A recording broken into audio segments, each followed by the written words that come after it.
Non, mais toi, t'as le pouvoir de réunir les gens.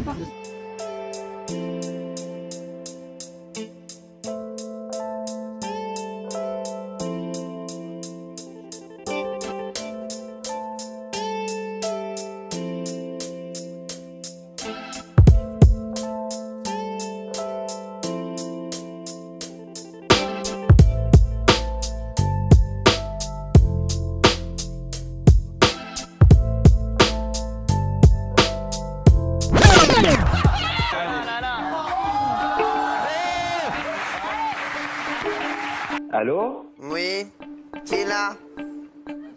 C'est par l'annonce? Oui, je sais, c'est Jean-José. Comme il a été beaucoup critiqué pour la façon dont il a pu traiter les homosexuels, finalement, il se rachète une sorte de virginité en disant bon, on va recevoir les gens qui disent qu'ils sont dans le malheur et qui sont révoltés.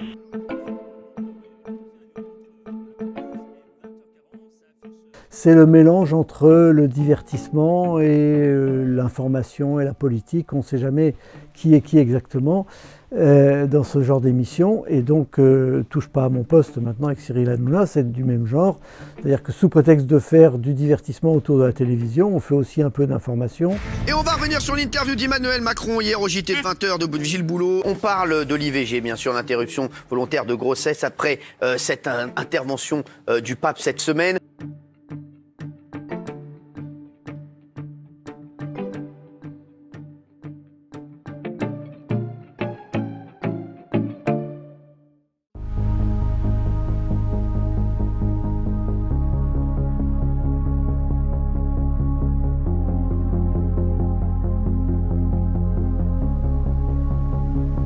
Les Gilets jaunes, c'est un mouvement qui est essentiellement, j'allais dire, sentimental. Donc ça va totalement avec Hanouna, qui lui-même est totalement dans le sentiment constamment.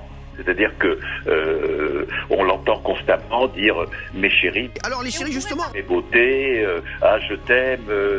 Ça va mes amours, merci d'être là. Je t'embrasse, je te prends dans mes bras. C'est-à-dire qu'on est dans un lieu où il ne s'agit pas de développer des idées, mais où il s'agit de développer des sentiments.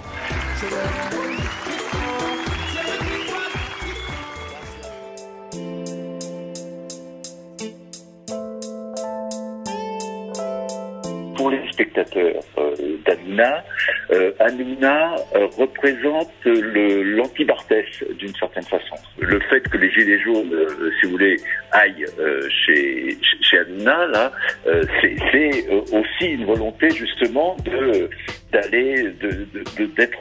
le peuple qui s'adresse au peuple.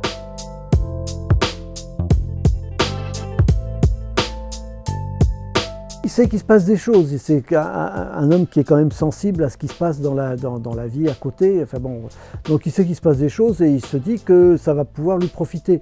Est-ce que c'est de la sincérité? Est-ce que c'est de la volonté de faire grimper l'audience et de faire grimper le buzz?